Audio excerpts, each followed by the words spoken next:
Welcome back to Motovan TV. Fred here. Today, we're going to talk about the 5 things to do to prepare your bike for spring.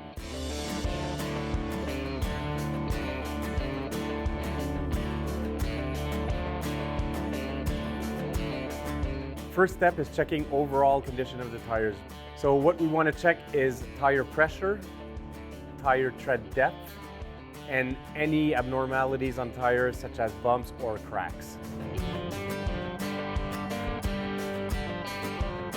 Second step is you're going to want to check your brake pads. You want to make sure there's at least 2 millimeters of material thickness on your pads. Third step, we're going to want to check the motorcycle fluids. Common to all motorcycles are engine oil and brake fluid. In some cases, there are motorcycles that have additional fluids such as drive shaft fluids, transmission fluids, or even coolant.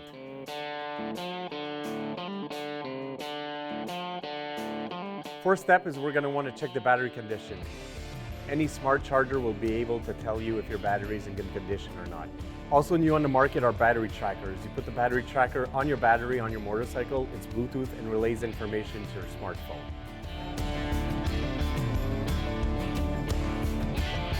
So the fifth step is to check the final drive of your motorcycle. Some motorcycles have chains and sprockets, others have belts. You want to look at the overall condition of those. For all the maintenance products for your motorcycle, please visit motovan.com for a large selection of quality products. For more specific details on what we learned today, visit the tips page on motovan.com.